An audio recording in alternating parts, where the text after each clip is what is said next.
La iglesia, desde que tú llegas, casi siempre te pone, o te lo pones tú o te lo pone la iglesia, una vestimenta. Entonces yo empecé a tener una vida en la iglesia que comenzó de afuera hacia adentro, no de adentro hacia afuera. Pero una de las razones por las que yo he estado buscando, digo, ¿por qué no doy el paso? Yo soy muy determinada, lo que yo quiero hacer, gracias a Dios, lo pongo en sus manos y lo consigo.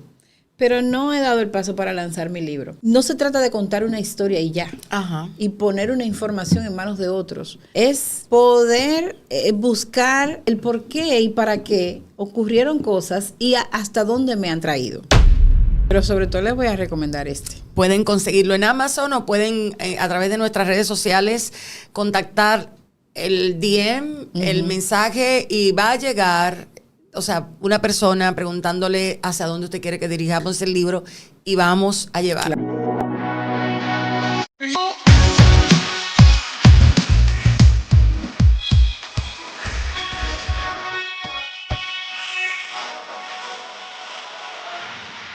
Superadas, el podcast. Una nueva entrega de Superadas, el podcast, y hoy estoy en compañía de una mujer que para mí es muy especial.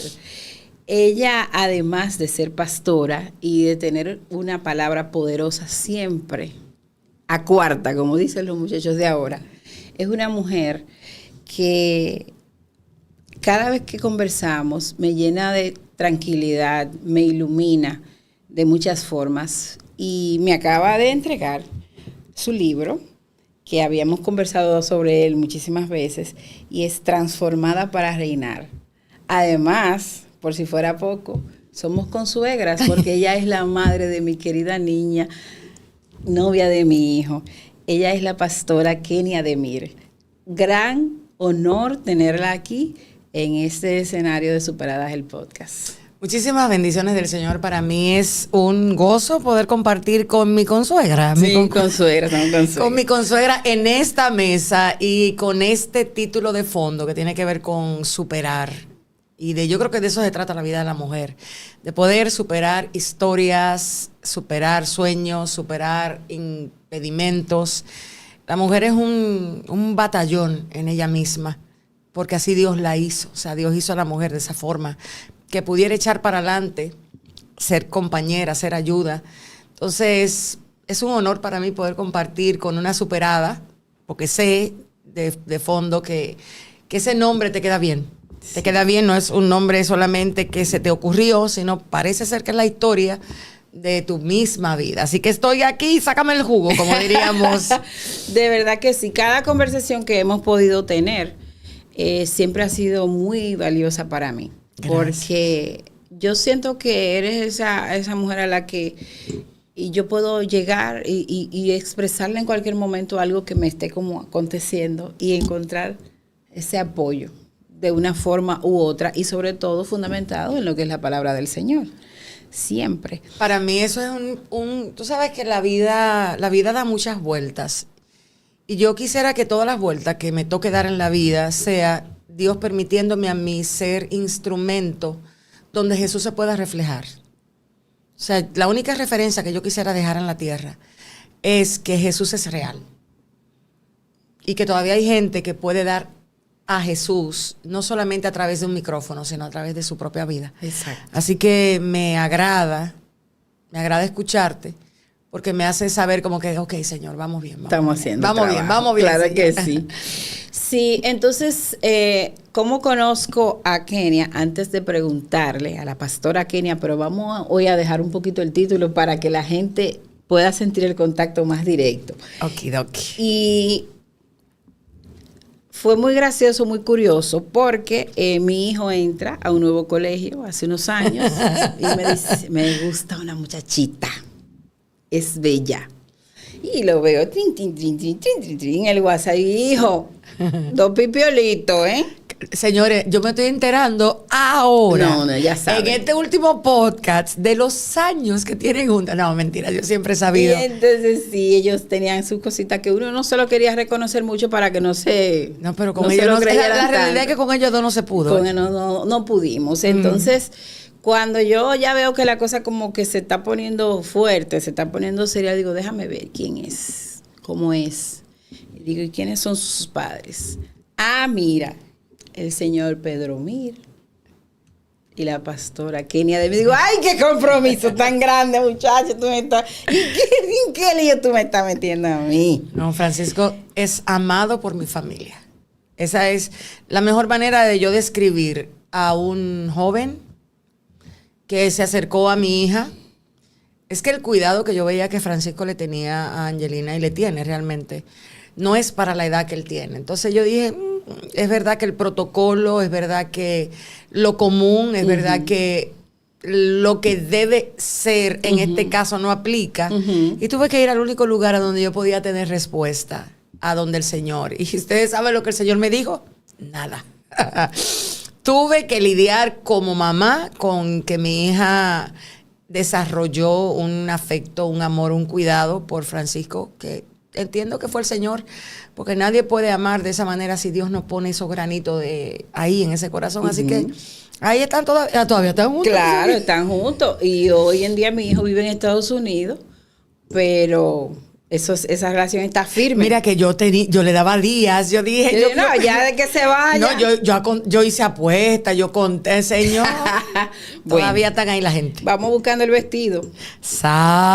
El vestido puede ser para 5 años, para 10 años, uno no sabe. ¿Tú sabes lo que me dijo Angelina, señores? Angelina y yo hablando en esto. Ayer mismo decía, mi problema no es si yo me quiero casar con Francisco. Yo estoy segura que yo me quiero casar con Francisco. El tema aquí es el trayecto para yo esperar ese tiempo. Yo la miro y nada digo, oh, Dios mío, cómo estos muchachos crecen. Así es. Pero cualquier decisión que ellos tomen, y ellos lo saben de mi parte, yo dije, yo estoy para apoyarlos y acompañarlos en el proceso. Y yo sé que de parte de ustedes no, es que es lo mismo. Exacto. Lo que el Señor determine para nosotros simplemente va a ser un sí y amén. Así es. Y nada, a donde sea que nos lleve la vida, ya somos familia, de una forma u otra. Realmente sí, ya Cristo, por lo menos el vínculo eterno ya está, que es sabernos hijos de Dios. Así que de aquí para allá, así como dice es el Señor.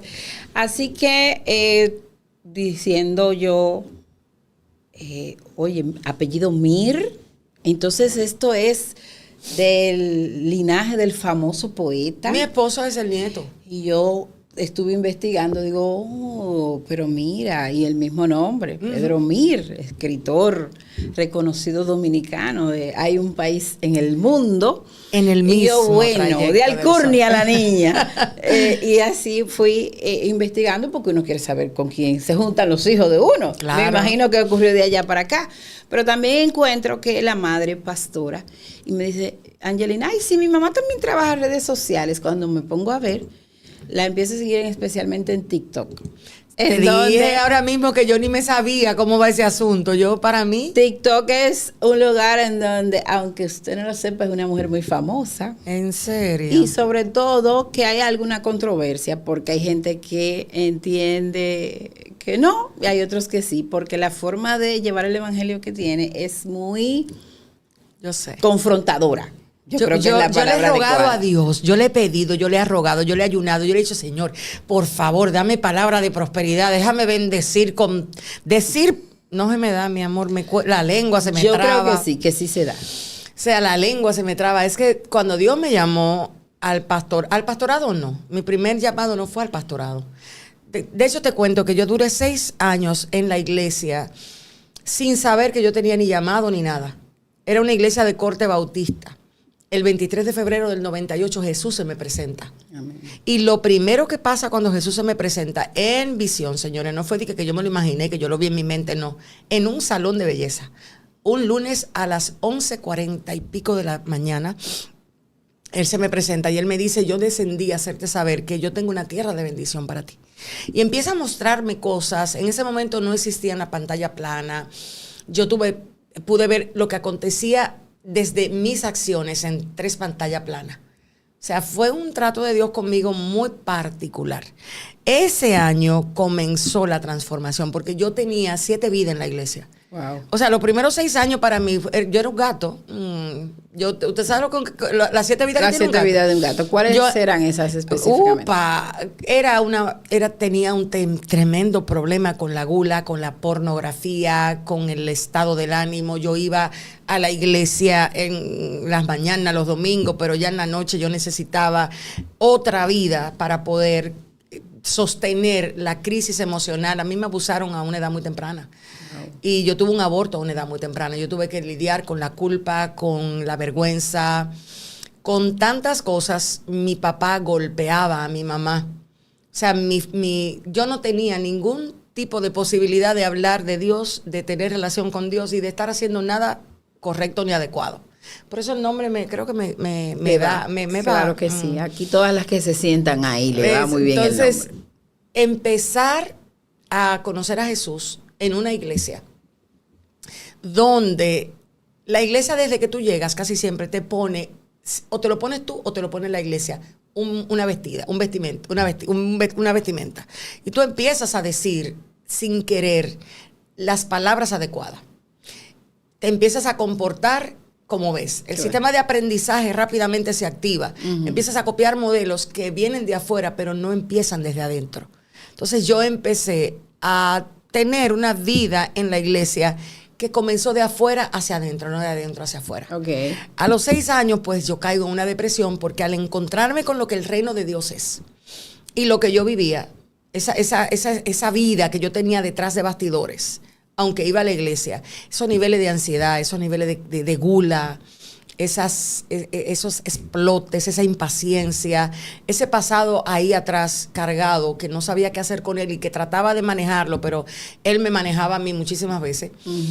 Entonces llega un punto donde tú no soportas, donde no aguantas y donde tú te das cuenta que tú estás viviendo de pura apariencia. Entonces a los 6 años Jesús se me presenta, pero en ese cuadro yo estoy en una depresión, porque yo digo, lo que dice la Biblia no es lo que yo vivo. Vida en abundancia, yo vivo más atada que cualquier preso que está en la cárcel. O sea, los pensamientos, las emociones, ella era un caos. Entonces ahí yo empecé a darme cuenta que lo que yo decía, que era lo que la Biblia decía, yo no lograba ni encajar ni entender cómo desarrollarlo en mi propia vida. Y me di cuenta que mi vida era una vida de apariencias.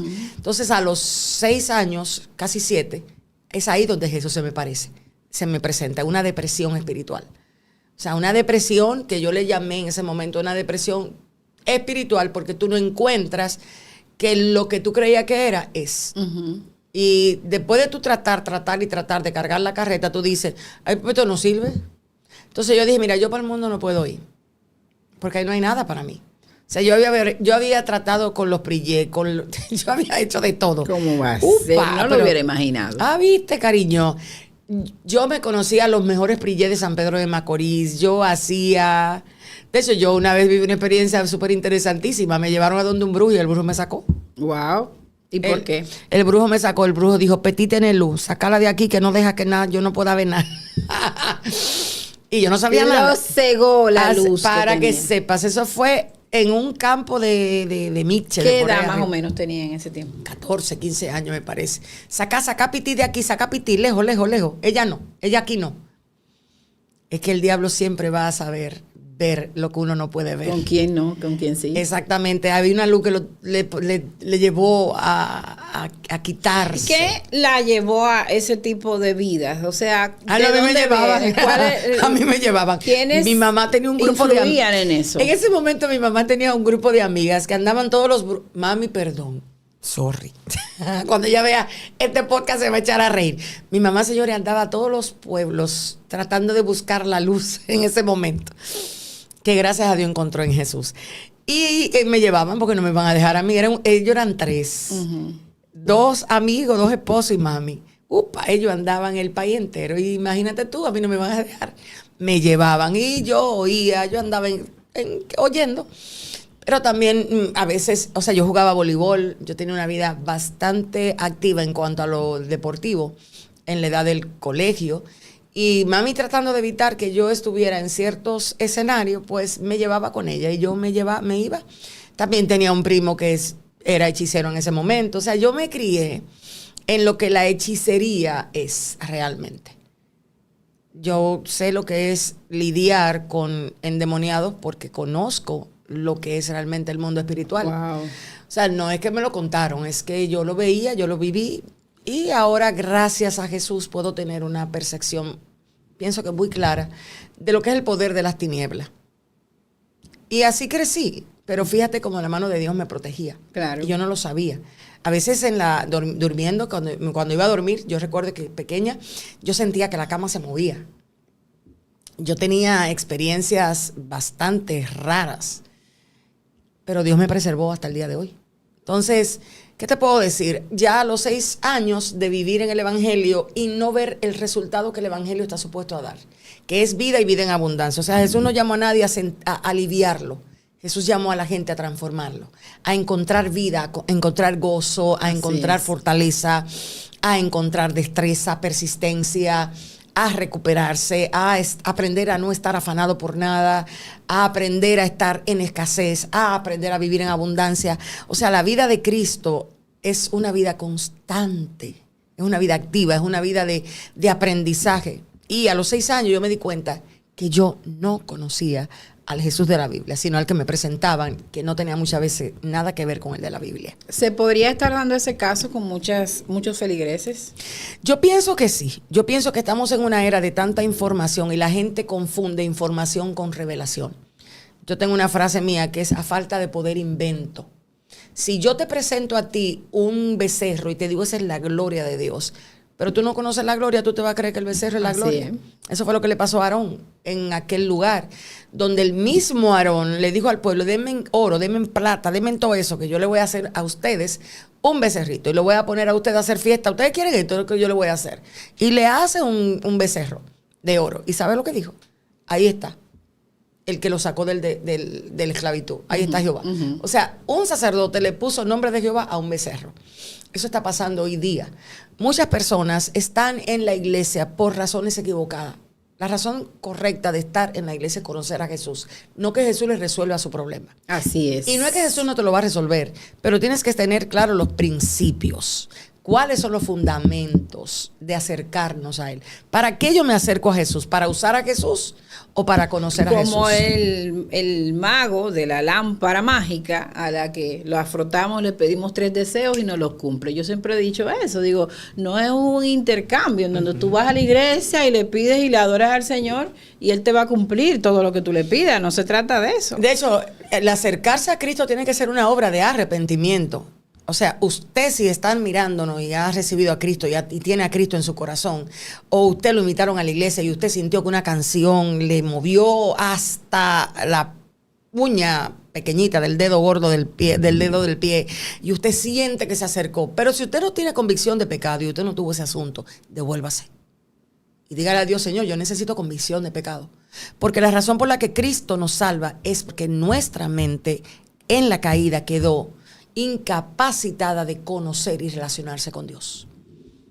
Esa mente enemiga de Dios, ajena de la vida de Dios, produce un sistema de vida opuesto a la paz, opuesto a la tranquilidad, opuesto al gozo, opuesto a la alegría. Y tenemos que estar haciendo tantas cosas para tratar de vivir, que solamente entendiendo que Cristo es quien nos salva, quien nos conecta de vuelta al principio, al propósito, que es devolvernos a la vida del Padre, es restaurar la comunión, es darnos la adopción de ser hijos de Dios, es entonces donde nuestra vida interna viene a equilibrarse de manera adecuada. Esta parte del podcast comenzó cuando me preguntaste, y hay muchos feligreses que viven así. Hay muchos feligreses que viven tratando de encontrarse con Dios a través de, y no necesariamente a través de Cristo. No han conocido el potencial que hay en la palabra de Dios, en la palabra de verdad, como fuente primaria de transformación. Claro. Y cuando Jesús se me presentó en el 98, ¿tú sabes qué fue lo primero que me dijo? Oye, yo iba a la iglesia todos los domingos, yo iba a la iglesia todos los miércoles. que eran los cultos de enseñanza. Yo era la primera que hacía todo. O sea, yo me podía desvivir haciendo cosas para Dios, porque yo amaba servir. Para mí siempre el servir ha sido parte de mi idiosincrasia. Y en la iglesia me di cuenta que era así. Bregaba con los niños, lavaba el baño, todo lo que podía hacer lo hacía. Yo jugaba todos los bates adentro. Que cualquiera no hubiese pensado que por dentro llevaba esa procesión. Nada más había que tratar conmigo dos momenticos para que se dieran cuenta. Yo era una mujer, Jesús santísimo, déjame no traer Esos recuerdos. Eso, sí, déjame yo dejar eso por allá atrás. Entonces yo recuerdo, lo primero que Jesús me dijo cuando se me presentó fue que yo no lo amaba. Eso fue un choque. Ese lunes 23 de febrero del 98. Él me dijo, tú a mí no me amas. Tú amas a tus hermanos. Es duro que quien te diga a ti eso sea el que hizo el universo. Claro. Y que no es que tú te lo estés inventando, ni que tú te estás dando una autovisión. Ok. ¿Cómo podemos entender que amamos o no amamos a Jesús? Te voy a explicar exactamente lo que él me explicó, porque él me aterrizó. Jesús aterriza rápido. Jesús es muy claro hablando. Cuando yo veo que es como en ese momento se separó la realidad de lo que no se veía. Fue como que una cortina se quitó. Y yo veo que él viene llegando. Y cuando él me habla, es como que yo podía inmediatamente, él transmitía un pensamiento, ya yo sabía lo que él me iba a decir. Yo lo podía percibir. Y lo que yo iba a hablar, ya él sabía lo que... Yo no te puedo explicar, era algo fue algo muy, muy marcado. Y lo primero que él me dijo, yo descendí a hacerte saber que tú no me amas. Eso fue un choque porque yo servía tanto en la iglesia. Yo trataba de ayudar a mis pastores. Yo traté con tantas fuerzas de ser una buena mamá, pero no se me daba. Era un desastre. El pasado estaba haciendo estrago, porque tú vienes a Cristo con todo. Tú no viniste a Cristo y eres nueva criatura en tu personalidad, en tu temperamento, en tu carácter. Tú eres nueva criatura en el espíritu. Pero ahí vas a tener que construir una nueva vida, claro, que es la que Cristo luego va a formar a través de su palabra. Entonces, escucharlo a él decirme que yo no lo amaba fue un shock. O sea, para mí, ese día yo me bebí las lágrimas que yo no había botado en 6 años. O sea, no es lo mismo que te lo diga un amigo que te lo diga él. Claro. Entonces, cuando él me dijo, tú no me amas, inmediatamente me llevó a lo que yo hacía. Y él me dijo, el que me ama, mi palabra guardará. Y tú no tienes comunión con mi palabra, tú tienes comunión con tus hermanos. Tú vas a la iglesia, pero tú no te comunicas conmigo. Por eso yo estoy tan seria con la palabra. No hay un mensaje donde a mí tú no me vayas a escuchar llevando al pueblo a la palabra. Porque que la ausencia de la palabra en mi vida, ocasionó que Jesús me dijera que yo no lo amaba. Y eso es doloroso para alguien que cree que ama. Claro. O sea, cuando tú te acercas a una gente y tú oyes que esa gente te está diciendo a ti, tú a mí no me amas. Bueno, en este momento yo me estoy haciendo muchas cuestionantes sobre mí misma. Lo que pasa es que la iglesia ha perdido la razón real del por qué ella está aquí. Hay tanta distracción, hay tanta confusión, hay tantos ruidos. La iglesia está para ser conectada con Jesús, no para trabajar para Él. Y hasta que tú no te conectas con Él, hasta que no te conectan con Él a través de la palabra, tú no puedes crecer. Exacto. Pero tampoco no es responsabilidad de ningún dirigente de la iglesia o del pastor que podamos encontrar esa conexión con el Señor. Yo creo que la responsabilidad es de cada uno, ¿o no? Mira, ¿estás equivocada? Sí, estás equivocada. Es que no podemos pensar así por lo siguiente. Cuando Cristo viene y establece la iglesia, la establece como un cuerpo. Te lo voy a poner de la siguiente manera. ¿Qué podía hacer Francisco a los 2 meses de nacido? Nada. ¿Podía alimentarse solo? Absolutamente. ¿Quién es ese Francisquito hoy que en una hora de camino hacia la capital me enseñó de las nubes, me enseñó de los carros, me enseñó de cocina? Dios mío, ¿cuánta información tiene tu hijo en esa cabeza? 1 hora me bastó para saber, este niño se pasa la vida leyendo, aprendiendo. Pero me explica, me da luz a mí. No, él me explicó, esa nube hace esto, aquella nube hace aquello, este carro es esto. Yo digo, esta es una maquinita de información. ¿Qué hubiese pasado si él no lo alimentan? Si su mamá no es responsable. Si su mamá no deja de preocuparse por ella para preocuparse por él. ¿Cuántas noches tuviste que levantarte sin querer a darle leche? ¿Cuántas veces tuviste que decir, la Torre Eiffel, allá en la que yo vi en París, va a tener que esperar porque este muchachito necesita que yo la atienda? ¿Entiendes? Hoy el hijo que tú tienes hoy, ¿de quién es? Muchas de las cosas que tu hijo tiene hoy, ¿qué fue el trabajo de un quién? ¿De una mamá o de un papá? Definitivamente. Entonces ahí te respondo la pregunta. Cuando Cristo nos trae a su cuerpo, que es la iglesia, nos pone en manos de personas responsables. Que nuestro principal trabajo es conectar a la gente con Cristo, no enseñarle a trabajar para Él. Por eso hay que hacer una reforma en la manera en que vemos la iglesia. Hay que ir a la palabra, hay que ir a la fuente. La gente necesita conocer a Cristo, no trabajar para Él. Cuando tú conectas a alguien con la naturaleza de Jesús, con sus misericordias, con sus piedades, con su compasión, con esa respuesta que da que parece que solamente Él se ríe, tú te vas a dejar poner a pleito. Esa es una de las cosas que más me cuesta a mí. O sea, al que te pida prestado no le pida que te devuelva. En serio, mi dinero, no me digas eso. Mi chelito. Mi cuarto, que me Claro dieron brega. sí. O sea, es un sistema de pensamiento que te genera otro esquema detrás de estructura de vida.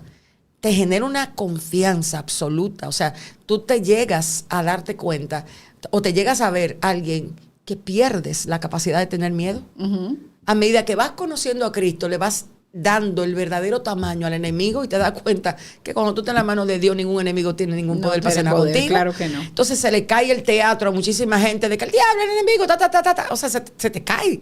Porque ¿quién puede contra él? ¿Quién puede contra él? Y cuando él empieza a revelarse que él te salvó para amarte, que él te adoptó para que heredaras todo lo que el cielo te da.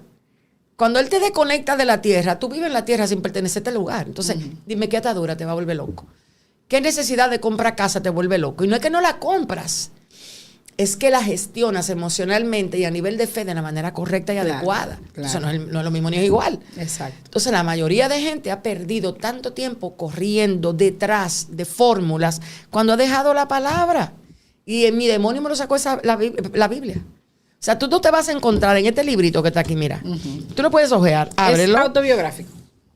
No, quiero que autobiográfico. Bueno, pues, tiene un poquito de Sí, mí. siempre tiene algo de uno, Tiene, pero no o es sea, como la historia. No es mi fiel de la historia, vida. es la realidad de cómo Dios te parte para volver a hacerte, donde la palabra es la base. O sea, yo creo que la gente no necesita saber mucho de nosotros, lo que necesita saber es de Cristo en nosotros. Entonces, eso es una historia, porque Jesús empieza a desbaratar tu ego. Imagínate una mujer que viene donde, en mi caso, yo venía con el tema del abuso sexual. Yo venía con el tema de un padre ausente. Yo venía con el tema de un padre violento. Una madre sumamente responsable. Yo digo que como mi mamá nace cada 2000 años una mujer. O sea, una mujer que nunca, yo no le he oído mucho decirme te amo, pero es el mejor ejemplo de amor. Mi mamá cuida de mi casa, cuida de mí, está presente, es alguien constante. O sea, yo no necesito que me diga la palabra te amo para yo saber que su amor Para es sentirse amada. Para saber que su amor es inagotable. Entonces, cuando tú miras todos estos escenarios y tú miras a Cristo empezando a formar lo que empezando a deformar, a romper, a quitar todo lo que con tanto esfuerzo la vida te dio. ¿Qué te dio la vida? O tú tienes que levantarte como sea, aunque no te levantes bien. Tú tienes que superar el aborto, aunque no lo superes bien. Tú tienes que superar el perdón. Lo que pasa es que avanzar y superar no es lo mismo. Y hay que tenerlo claro. A veces nos ocurren situaciones y sí, en la vida va siguiendo su curso y vamos por ahí avanzando. No, y la gente vida cree que estamos bien y nosotros a veces creemos que estamos bien. Es que la Pero mayoría, no hemos superado. La mayoría de mujeres ahora mismo están viviendo en una ilusión que hay que romper el globo. Porque el verdadero poder comienza cuando tú conoces aquellas cosas que tú estás intentando ocultar porque le tienes miedo. ¿A cuántas cosas internas la mujer le teme? Claro. ¿Entiendes? ¿Y cómo se cubre? ¿Cómo la mujer lidia con el rechazo de un padre? Muchas veces, no, a mí ningún hombre me va a venir a dar órdenes. Claro. O sea, a mi Presente aquí yo. O sea, a mí tú no me vas a venir a decir qué hacer. Yo aquí mando, yo gobierno, yo... pero tú vas ahí en contra de tu diseño. Tú vas en contra de la verdadera estructura que genera internamente la satisfacción, que al final es lo que tú buscas. Entonces te vuelves una saboteadora de ti misma. Y de tu matrimonio. Entender eso, quizás te costó 2 o 3 matrimonios. Bueno, gracias a Dios me tocó uno nada más. Ah, bendita Dios, bendita tú, que pudiste aprenderlo rápido.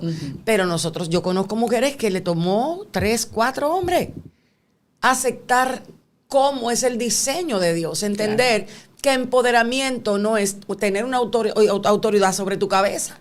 Empoderamiento es tú estar gestionando correctamente el rol, la función que Dios te ha delegado y saberla gestionar correctamente.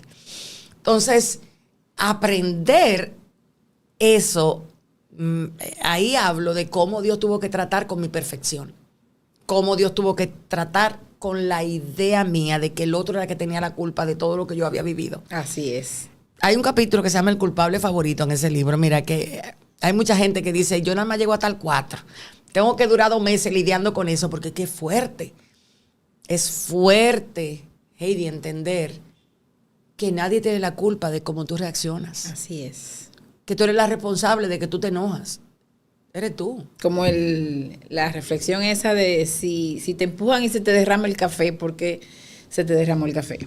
Porque estabas lleno de café. Si estás lleno de té, se te derrama el té. Exacto. Entonces, cuando yo entendí eso, yo dije, ok, estas respuestas rápidas que yo tengo siempre a la mano, groseras por lo general, tienen que ver con lo que yo estoy llena. No es porque el otro me está haciendo una cosa u otra. De hecho, a veces cuando Dios permite que el otro nos haga es para que nos demos cuenta de lo que realmente ocultamos. Lo que estamos ocultando. No conocemos el grado de enojo, de frustración que cargamos, de distracción que necesitamos para poder callar las verdaderas voces que están hablando silentemente en nuestro interior, que no le queremos hacer caso. Así es. Porque queremos aparentar que tenemos control. Queremos aparentar que estamos bien. No le queremos dar a demostrar a nadie que estamos rota. Pues yo le tengo una recomendación a usted.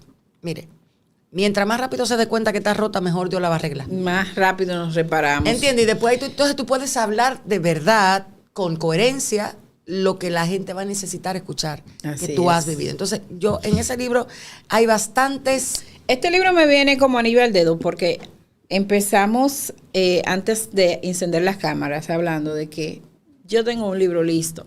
Lo he referido muchas veces, he hablado abiertamente sobre el tema. Pero una de las razones por las que yo he estado buscando, digo, ¿por qué no doy el paso? Yo soy muy determinada. Lo que yo quiero hacer, gracias a Dios, lo pongo en sus manos y lo consigo. Pero no he dado el paso para lanzar mi libro. Y la razón que yo voy entendiendo que es que no se trata de contar una historia y ya. Y poner una información en manos de otros. Es poder buscar el por qué y para qué ocurrieron cosas y hasta dónde me han traído. Entonces, cuando escucho que aquí hay capítulos que tienen que ver con encontrar eso como de mi culpable favorito, estoy muy interesada en ir a leer ese capítulo. ¿Puedo ir directo? Sí, te lo puedes saltar todo. Pero hay otro, después de mi culpable favorito, busca el código de la perfección. Ese fue el que a mí me mató. Exacto. Mira, yo te voy a contar una historia. ¿Qué tiempo nos queda? Media hora. Ah, no, pues este época es buenísimo. Sí, caramba. y esto no tiene anuncio. Pero Los anuncios lo pone YouTube. Perfecto. Mira, yo viví una crisis pastoral donde yo le dije a Dios, mira, Señor, yo me quiero ir a pastorear en el Congo. Yo quiero bregar con monos. No quiero lidiar con gente. Porque es que tú no entiendes de qué se trata servir a Dios, parecerte a Cristo, amar sin medida, hasta que a ti no te matan el ego. El ego es el enemigo 1A del verdadero entendimiento de la razón del amor de Dios. ¿Por qué? O sea, Dios nos ha dado capacidad para amar. No solo para ser amados, sino para amar. Y lo que el amor es a la luz de la vida de Cristo es todo un tema que no es de estudio solamente. Yo estaba en una crisis. Yo iba a cerrar todo. Yo quería cerrar ministerio. Yo quería cerrar. Ya después de ser pastora, todo. Sí, no, ya yo tenía la iglesia montada, ya la gente me conocía y bla, bla, bla, bla, bla. Yo en esa mesa de mi casa, yo por eso yo no cambio esa mesa. Esa mesa, mira, en mi casa esa mesa va a ser hasta los nietos de mi nieto. Porque esa mesa ha vivido lágrimas que... Ay, si la mesa hablara. Si mi mesa hablara, no, en mi casa, y todo el que conoce a Kenny Amir sabe que la mesa de su casa tiene historia. En esa mesa se sanan gente, se matan. Tú no tienes idea de la cantidad de cosas que pasan en esa mesa. El tema es que en esa mesa yo estoy teniendo esa crisis. Y yo le dije a Dios, se acabó, yo no quiero bregar, no quiero bregar con gente. Aquí el que menos corre, vuela. Aquí el que menos tú piensas que te va a clavar una daga, te clava 4. Aquí el que más confianza te parece dar, al final resulta el más desleal. No puedo. Y ese día el Señor recuerdo que me dice, levántate, vete al escritorio. Y en el escritorio, el Señor me dice, ¿qué tú dirías de alguien que entrega a su hijo para resolver y ayudar a un irresponsable asesino? Yo, como estaba cargada de emociones en ese momento, yo le respondí rápido a Dios. Peligro, a Dios no le responda rápido, porque la respuesta que viene de ella para acá, ¡puf!, te va a cortar y tú vas a sangrar por meses. Pues yo le respondí muy rápido y le dije, eso es un irresponsable. Y la respuesta de Dios para mí fue, ¿me estás diciendo a mí irresponsable? Porque eso fue lo que yo hice por ti. Entregó su hijo. Yo entregué a mi hijo por todos ustedes, delincuentes, crueles, intemperantes, infieles, desleales. Ahí empezó yo a llorar. Y ahí no acabó la enseñanza. Entonces me dijo, ¿sabes cuál es tu problema? Que tú amas desde el código de la perfección y no desde el código del amor. Vete a la palabra. Que hoy te voy a enseñar a amar y a entender el principio del amor que vino mi hijo a dar. Y me llevó a Juan 13. Empecé a leer Juan 13. En Juan 13 pasa algo que yo nunca lo había visto hasta ese momento. Y es que luego que Jesús sabe que llegó la hora de él partir para estar con el Padre, él dice que él amó a los suyos, que estaban en el mundo, pero los amó hasta el fin. Así empieza Juan capítulo 13, verso 1. Y yo me quedé ahí mirando eso. Amó a los suyos que estaban en el mundo y los amó hasta el fin. Y fue como si yo fui bombardeada en ese momento, porque nosotros amamos, no es hasta el fin. Amamos hasta que me traicionan. Amamos hasta que me hacen algo que yo no me gusta. Amo hasta que tú me eres infiel. Mira, desgraciado, en el momento que ya tú me fuiste infiel, hasta ahí tú y yo... Y lo llamamos amor propio. Exactamente, dignidad propia y una cantidad de cosas. Y no lo voy a permitir y dejamos de amar. Exacto. La palabra desgraciado usted me va a escuchar diciéndola en momentos, porque es alguien que no tiene gracia. Uh-huh. Lo explico porque van a decir, ay, la pastora dice esa palabra. Sí, yo lo digo. A veces hay que poner la cosa clara. O sea, nosotros somos gente normales, naturales. Claro. Entonces, cuando yo empiezo a ser bombardeada por Dios, llevándome a entender lo que yo llamaba amor. Tú amas hasta que tu hijo te hace lo que tú quieres. Luego te enojas con él. Luego le das el castigo del silencio. Luego eres indiferente. Me llevó a mi esposo, Dios mío, ahí fue que yo te digo, yo caí con una crisis mal. Y sí, el Señor me decía, sigue mirando, ¿a cuánto tú has amado hasta el fin? ¿A cuánto tú has determinado amar a pesar de? Y sin importar qué. Mi hijo, ¿cómo te amó? ¿Cuántas veces amaneciste diciendo que ibas a hacer esto para él? Hiciste lo opuesto. ¿Cuántas veces te revolcaste en el pecado de tu mente? Y no dejó de amarte. Y él nunca te salvó por obras de justicia, sino por su misericordia. El amor de Jesús nunca ha estado en juego por lo que yo haga. Nunca se ha retirado de mí por lo que yo haga. Decidió vivir dentro de mí siendo yo quien era, para no mudarse de casa, sino hacer su morada ahí adentro. ¿Qué tipo de amor más loco es ese? A ese amor le llamaría mucha gente el amor tóxico. Jesús no te deja porque tú falles. Jesús no te deja porque tú faltes. Jesús no te deja porque tú le traiciones.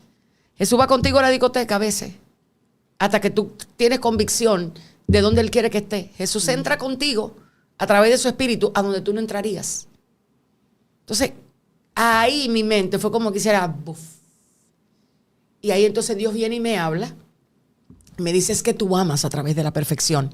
Y me lleva a entender lo que sucedió cuando Cristo se levanta. Uh-huh. Fíjate que Jesús, cuando lava los pies, después de lavar los pies, Él dice, un mandamiento nuevo yo les doy a ustedes. Amen como yo. ¿Por qué Jesús no dijo amen como el Padre que está sentado en el trono? Antes de Cristo, el amor que nosotros dábamos era un amor condicionado. Después que Cristo nos ama, Cristo ama desde la naturaleza caída. Me explico. Jesús, a través de vivir en la tierra, experimentar el quebranto, el menosprecio, me parece que el corazón de él dice que por lo que padeció aprendió obediencia. Jesús tuvo que lidiar con muchos pensamientos, con muchas estructuras mentales para él mantenerse obedeciendo al Padre sin pecar.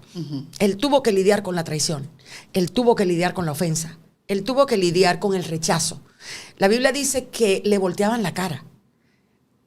O sea, a él lo miraban, él no era atractivo, porque el Padre no quería que él fuera atractivo.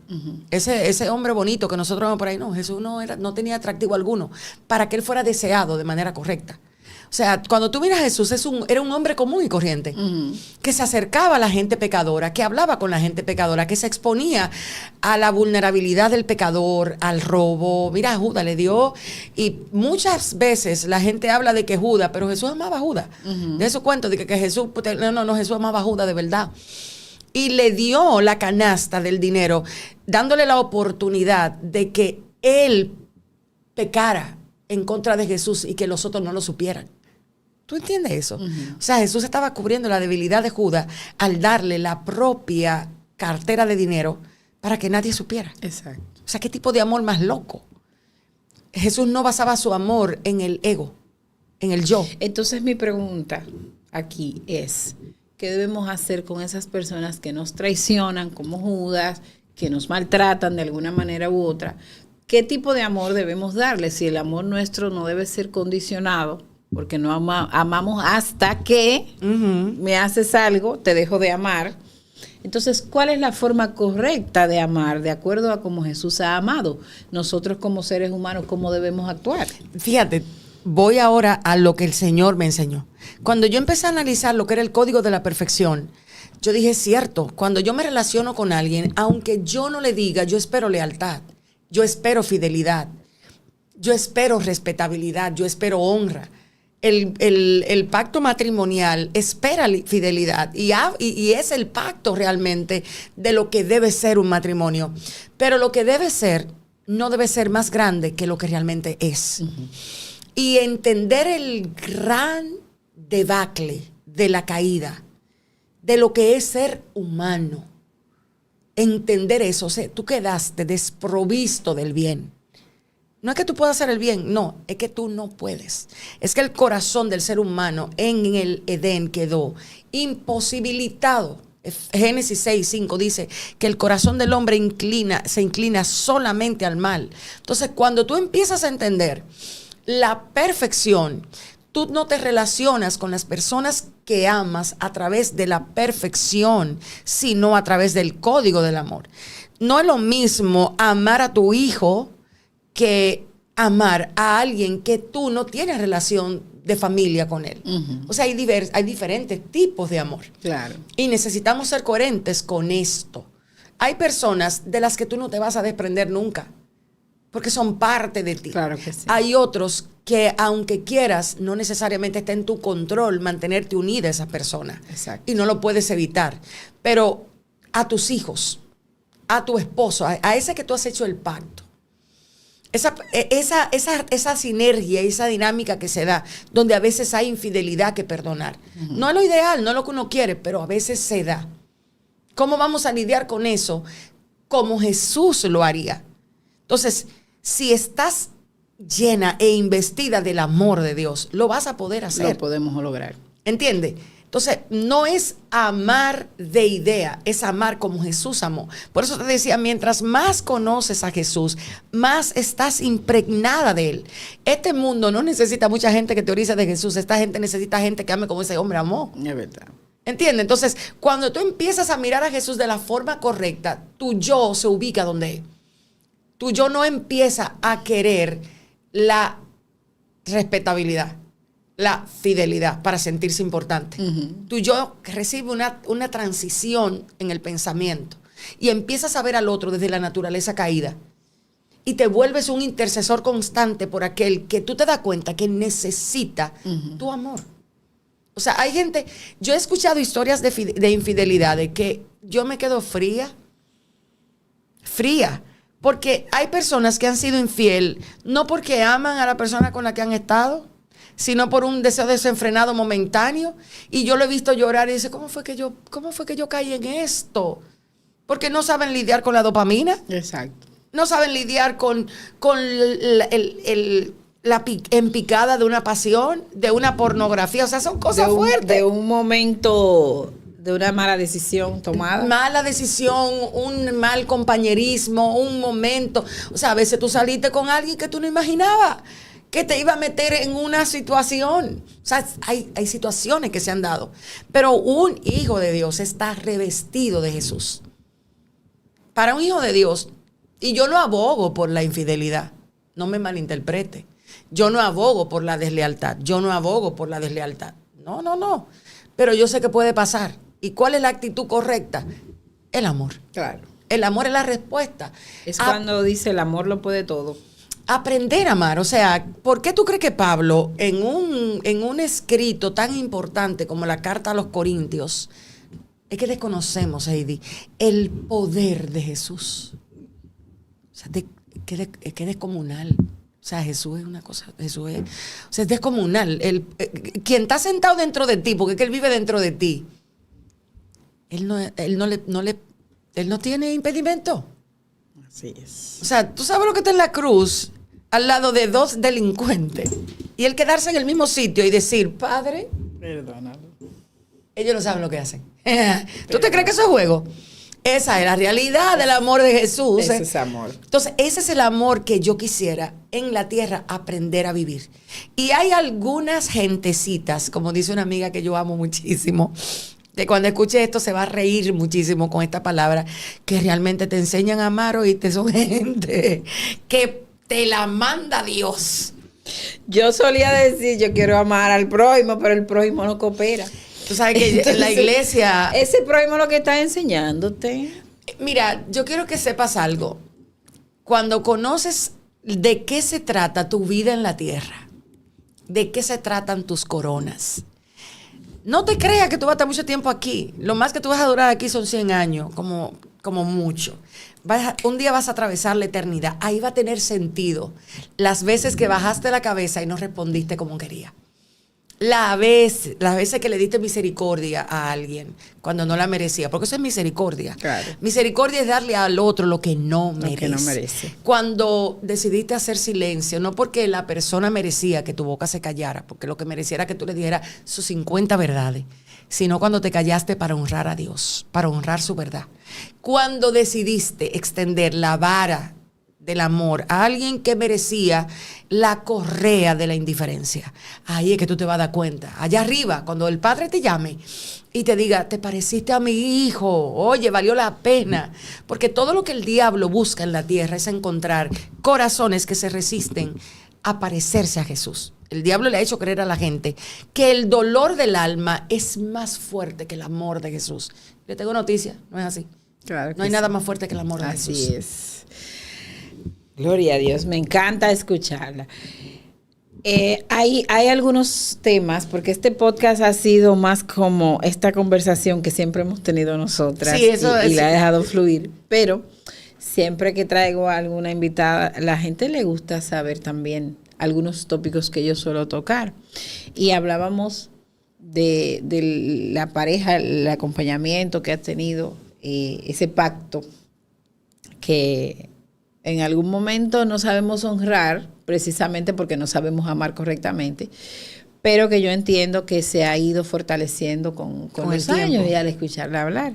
Háblenme de cómo, por ejemplo, conoció a Pedro. Y cómo ha sido, déjame decir. ¿Cómo ha sido esa vida matrimonial? ¿Cuántos años llevan juntos? 32. ¡Wow! Tenemos 32 años. Mi esposo es muy, muy especial. Por eso yo me llamo Kenia Demir, yo soy de él. Mi esposo es muy silencioso. Imagínate esta mujer que habla desde las 6 de la mañana, botando por esta boca y hablando y revelación. Y él es muy callado, él es muy medido. Entonces, a medida que los años han pasado, el amor en nosotros dos, por misericordia y gracia, ha crecido. Hemos superado momentos muy difíciles, porque en las etapas del matrimonio dependen mucho, o sea, estoy hablándole a una audiencia que quizás no conoce del Señor, pero que yo las insto a hacer de su vida diaria y cotidiana, ¿así se dice? Cotidiana, de Dios una realidad. En mi momento donde yo no podía lidiar con el carácter de Pedro, porque era callado, era reservado, no había comunicación, a mí no se me daba, yo veía un anuncio psicológico o un anuncio, vamos a fortalecer la comunicación entre la pareja, paso 1, 2, 3, a mí ninguno me funcionaba, y yo lo ponía en práctica, yo compraba libros y se lo tiraba por ahí, se lo dejaba por allá, y un día me dijo, mira librito, ven acá, ninguno de los libros que tú me busques yo lo voy a leer, ¿oíste? No, porque que mi esposo es roca izquierda, ese. Sí, porque la gente cree, los calladitos tienen su carácter muy fuerte. No, en mi casa manda él. Claro, o sea, en mi casa también. Yo he ejercitado la sienta, una forma de manipularlo y me rendí porque no la logré. No, ese santo yo no lo puedo. Lo he intentado con creces, pero él es inmanipulable. O sea, él me deja a mí hacer lo que yo quiera cuando él quiere que yo lo haga. Uh-huh. De lo contrario, no, mi marido sabía bajarme de avión. Él ha sabido bajarme de avión. Suspende ese evento que tú no vas. Él ha sabido bajarme del carro para congresos de 2,000 y pico de mujeres. Y me decía, ya me cancela, que tú no vas. Te vas para tu iglesita de 10 gente. ¡Ah! ¿Cómo que yo no voy? Aquí la ungida soy yo. Y no puedo hacer quedar mal al Señor. Y bla, bla, bla. Y él da media vuelta y se va. Pero alegando qué, por ejemplo. No importa. A que él no le tiene que ver, no tiene nada que ver. A él no le importa lo que alegue. Cuando él se cruzó y dio una orden. Y eso es súper interesante que nosotros podamos lidiar con eso, porque el hombre es autoridad. La autoridad del hombre en la casa es un poder espiritual. Uh-huh. Pero como mujer tiene tantas deficiencias y no lo entiende, uno cree que faltando la autoridad, rompiendo la autoridad o queriendo cambiar la autoridad, uno va a lograr cosas. Y cuando esa autoridad se torna en abuso de poder, por ejemplo, porque hay muchos hombres que atendiendo a esa autoridad abusan de mil formas en la familia, y no solamente a la esposa, sino también a los hijos. Ayúdame a entender, para hablar en la misma frecuencia, ¿a qué tú le llamas abuso de poder?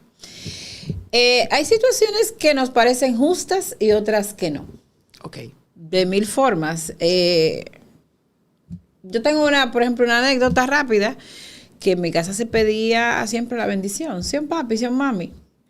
Y a veces se nos olvidaba por alguna razón, andábamos rápido, lo que sea, y mi papá se molestaba mucho. Una vez llegué del colegio, con mucha hambre, yo caminaba en el sol, y llegué como a la 1:30 a la casa, ¡ay, tengo hambre! Me lavé las manos y con todo el uniforme me senté a comer. Él me dijo, ¿por qué tú no me besas la mano? No se decía pedirme la bendición, sino porque no me besas la mano. Y yo le digo, sí, papi. Y sigo comiendo. Me dice, no. Ve, híncate en el patio, porque estoy cansada que se te olvide. Y yo no lo creía. Y me hincaron en el patio a plena 1:30 de la tarde, bajo el sol.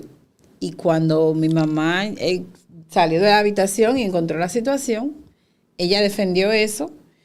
Y trató de lidiar para no desautorizarlo de alguna forma, pero yo lo vi como un abuso de poder. Y desde ese tiempo, bueno, en mi casa no usamos pedir la bendición. Porque me marcó tanto que yo decía, es algo que los hijos deben pedírtelo porque quieran ser bendecidos, no porque tiene que ser una obligación y tal. Y yo sentía que de muchas formas él, ante sus criterios, a lo mejor con poca inteligencia de alguna forma, abusaba mucho del poder. Levantarte a las 12 de la noche porque quiero que hagas esto o aquello, pero yo tengo sueño, no me importa, te va a hacer eso ahora porque yo lo digo. Entonces creo que hay que tener como equilibrio. Mira, corazón, cuando te escucho, solo oro en mi interior. Yo, ¿cómo respondo? Me acabas de poner una bola de fuego en la mano. Me acabas de poner con una pregunta tan aparentemente simple. Mi mamá trataba de mantener la autoridad, pero mi mamá decía que no puedo dejar que abusen de mis hijos. Y era como... Entre algo tan serio como la autoridad. Fíjate. Pero, perdón, ahí entonces entra la parte de... Tuve un papá que sentí que me abusó de muchas formas. Era cariñoso cuando le daba la gana. Pero también me abusó en muchas formas con su autoridad. Y porque lo digo yo y punto. ¿Qué te produce ese? ¿Y qué pasa? ¿Qué te que me casé en mi primer matrimonio con los guantes puestos. A mí no me vas a hacer eso. Ten cuidado. Y no funcionó. Claro. Fíjate qué sucede. ¿Por qué no funcionó? Porque hay un principio que nosotros, por alguna razón, no sabemos lidiar. Nosotros no sabemos lidiar con lo que no es justo. Nuestra mente automáticamente percibe que algo no es justo, ya va a defenderse. Y los principios del reino no se negocian porque algo no sea justo. Entonces, yo creo que Dios sabe cómo lidiar con aquellos que no saben manejar la autoridad, que abusan de la autoridad. Y cuando Dios te coloca a ti bajo una autoridad, tú sí tienes que saber cómo lidiar con eso de manera correcta. En el caso tuyo, Dios te colocó una autoridad que era Él, que en momentos ciertamente manejaba de forma incorrecta la autoridad.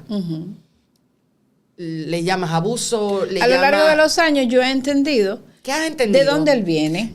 Entonces, cómo lo abusaron a Él de mil formas, porque Él nos hacía muchas historias y yo lo he comprendido. Y he sido empática. Mira qué pasa. Pasaron años para tú entender qué cosa. Que él ejercía autoridad de manera incorrecta porque justamente él no lo enseñaron. Pero ojo ahí. Él dijo algo cuando te arrodilló que para mí me hizo clic. Él dijo, se te olvida hacer esto. Porque él sabía quizás que la bendición de un padre realmente era importante para un hijo. Y enseñar a un hijo el valor de pedirle al papá la bendición era un privilegio, era una bendición. Él ni siquiera sabía que eso es algo que la Biblia maneja desde el principio. Ciertamente su método no era el correcto. Y Dios hoy te ha dado la gracia de entender por qué su método no era el correcto. Pero al no entenderlo en ese momento, al no simplemente, ay hombre, ahí viene papi otra vez. Ay Señor, dame la capacidad de yo cuando entre a esta casa decirle papi, bendición papi. Todo tu ser hubiese manejado de manera diferente esa intrusión incorrecta que sí tenía una razón del por qué ser incorrecta. Entonces el principio de la obediencia no es el problema. Lo que tu papá quería hacer no era el problema. Exacto. Era su forma. La forma. Tú no lidiaste correctamente con la forma. Él no lidió directamente con la forma. Sin embargo, por tú no lidiar correctamente con la forma, tu carácter fue transformado. Tu carácter fue dañado. Entonces, lo que tu papá estaba haciendo, si lo hubiese hecho de otra manera, estaba bien. Claro. ¿Entiendes? Adecuadamente. Exactamente. Entonces, ¿qué yo te diría? En mi caso, mi experiencia con mi esposo, yo me di cuenta de que no siempre él podía comunicar correctamente lo que él me quería decir para que yo lo entendiera. Pero también entendí que su autoridad no estaba en juego porque yo no lo entendiera. No está condicionada. Entonces, a mí me hizo mucho bien porque al yo tener un tema con la autoridad, entendí que el hombre que Dios había puesto sobre mi cabeza estaba haciendo lo que Dios requería que yo hiciera para hoy yo poder quizás vivir y ser ejemplo de que yo puedo honrarlo a él, no solo por él, sino porque me interesa honrar a Dios. Exacto. Ahí es donde yo me he centrado. Entonces, él no te habla mucho, mi marido no te habla mucho, él no sabe hablar mucho. O sea, igual que el mío. Y no es empático, esa es otra. Porque que Pedro es lógico, Pedro es un genio. O sea, Pedro vive pensando en resoluciones de problemas. Mi esposo no te va a poner una flor para decirte, mira, arregla la ropa, por favor. Que tú... o llega tarde, o no, él no te lo va, él te y te lo va a decir así. Entonces Dios me enseñó que en el acuerdo mío y de él es más importante el fondo que la forma. Entonces, como el fondo es que ese hombre, él es loco conmigo, todo el mundo sabe que me ama, la forma para mí carece de importancia. O sea, yo sé que él no sabe comunicar muchas veces con el ímpetu que yo quisiera. Y no necesita tampoco, porque es que yo estoy loca por él. O sea, yo no tengo problema con eso. ¡Qué lindo! Normalmente yo no tengo problema. A veces ¿Tienen cuántos hijos? Son 3. 3. O sea, yo no tengo problema. Él se me da una disparada. A veces yo digo, hoy me toca ponerme el manto de la humildad, Señor. No responderle como quiero, sino como debo. Prometo juntarme más con usted para poder aprender a ponerme ese manto. No, mi marido es muy humilde. Entonces, cuando él ve que yo manejo como media turbulenta, dice, bueno, esta vuelta. Pero, no, el mío me manda a orar. Pero es también que cuando dice, así es que vas, y yo, ay, mamacita. Exacto. Uno sabe jugar, hasta ver hasta dónde puede. Pero mira, cuando como los niños chiquitos que se ponen de malcriados, a ver si se lo permiten. Entonces, tenemos 32. Al día de hoy, qué bien me ha hecho su carácter. Qué bien me ha hecho su forma de comunicar, que no era la que la sociedad me había inculcado que debía ser. Ay, esos paneles psicológicos que yo escuchaba, donde ustedes dos tienen que poner... Yo decía, ¿en dónde que de verdad eso pasa? O sea, veía que no había una realidad, por lo menos no en mi caso. Y yo tuve que buscar en Dios la estrategia. Dios me enseñó que no me dio un hombre comunicativo, pero que me amaba. Que aprendiera a tener paciencia hasta que él pudiera comunicarme. Y que cuando él tendría que comunicarme algo, lo iba a hacer. Entonces se dio una sinergia muy interesante entre Dios y yo para yo poder comprender al hombre que él me había dado. Pero él quizás podría decir lo mismo. No, tú lo oyes decir y él... no, el Señor me ayudó a comprender a esta mujer. No, tú tienes que oír cómo él habla. O sea, mi esposo, de hecho, hoy día él es maestro en la iglesia. Él, cuando yo estoy fuera del país, él toma la responsabilidad de ministrar la palabra. Y la iglesia, gracias a Dios, puede ver un ejemplo real de dos personas que se aman, que lidian sus debilidades, que lidian, o sea, que saben... Es que es una cura. Realmente Dios nos ha permitido tener una muy buena sinergia. Un día de esto vamos a un podcast de pareja y la gente va a poder ver sí, de verdad, la chulada exacto. Sería muy grato. Bueno, el tiempo se nos agotó y como siempre a mí me ha parecido muy cortito, sí, porque las conversaciones realmente son muy interesantes, muy valiosas y de gran aprendizaje. Invitan a reflexionar. Ojo. En un podcast que me tocó estar con una mujer, la pastora Kenia Fernández, alguien dijo algo, y voy a aprovechar en este podcast para yo responderlo. Alguien dijo, pero ella idolatra a su marido. Yo amo a mi marido. Y trato de amarlo a la luz de las Escrituras. Yo no tengo crisis con entender que su autoridad va por encima de la mía. Yo no tengo crisis con entender que a veces me va a decir que no, yo no voy a poder ir. Yo no tengo crisis con aceptar que para agradar a Dios, yo necesito aprender a desarrollar un carácter afable, genuino. No para las cámaras, no para que la gente me vea, sino para que mi familia lo pueda percibir y sobre todo el Espíritu Santo diga, ella ha aprendido a entender mis principios. Entonces, esto lo digo porque hay muchas mujeres que tienen que aprender que si viven para Dios, es para Dios. No para la psicología, no para los consejeros, no para los coaching, es para Dios. Entonces, ponte de acuerdo. Si vas a vivir para Dios, no vas a encajar para el mundo. Y una vez yo entendí eso, se me quitó mucha todo carga. Chévere, se le quita la carga. Se me quitó mucha carga. Que sí. Me agrada ese concepto. Bueno, para mí ha sido grato momento, lo reitero. Gracias. Este libro es mío, ¿verdad que sí? Ese es suyo. Se lo traje con amor. Estoy ansiosa por iniciar esta misma noche, si Dios lo permite. Me das tus feedbacks de los capítulos que más te hagan. Estoy leyendo Hábitos Atómicos, pero voy a hacer espacio. Creo que mi esposo lo compró. Leer las dos. Mira, recomiéndole a tu audiencia un libro de Byung-Chul Han que se llama La Sociedad del Cansancio. Le va a ayudar muchísimo. Y tú deberías tomarlo también como parte de tu librería, sobre todo para mujeres. La Sociedad del Cansancio. La Sociedad del Cansancio, es un manual cortitito, pequeñito, pero que refleja el por qué hay tantas mujeres enfermas de la ansiedad, del estrés, del afán, de la angustia. hacia el futuro, de el no saber manejar los cambios bruscos de Dios para nuestro ahora. Les va a servir. Qué bueno. Pero sobre todo les voy a recomendar este. Pueden conseguirlo en Amazon o pueden a través de nuestras redes sociales contactar el DM, el mensaje, y va a llegar, o sea, una persona preguntándole hacia dónde usted quiere que dirijamos el libro y vamos a llevarlo. Claro que sí. Y en este podcast están saliendo las redes sociales de la pastora, así que ya saben, consigan el libro porque yo voy a estar hablando de lo que voy aprendiendo con él. Ay, qué bueno, me retroalimentas. Yo suelo hacer referencia de lo que voy aprendiendo siempre porque creo que de eso se trata, de poder comunicar. Lo puedes ráyalo mucho, mucho, mucho, mucho. Eso hace un clic con tu cerebro y hace mucho bien. Claro que sí.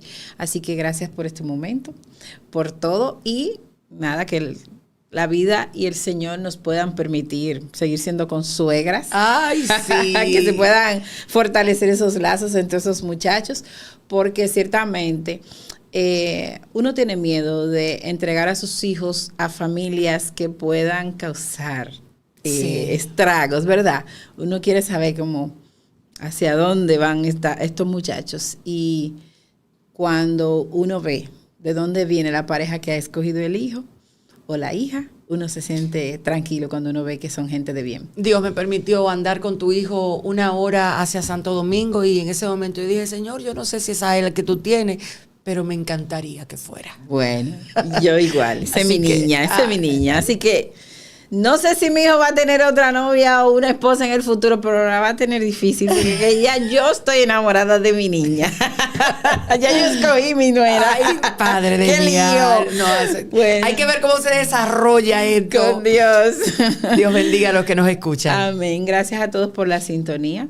Recuerden que deben darle a seguir a donde quiera que dice Superadas el podcast. Estamos en YouTube, en Spotify, en TikTok, en Instagram y también en Facebook. Dele a seguir. Siempre es bueno que usted pueda aprovechar estas historias que le traemos aquí.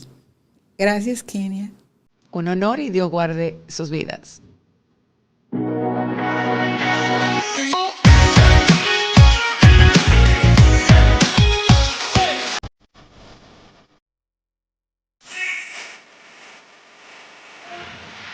Superadas, el podcast.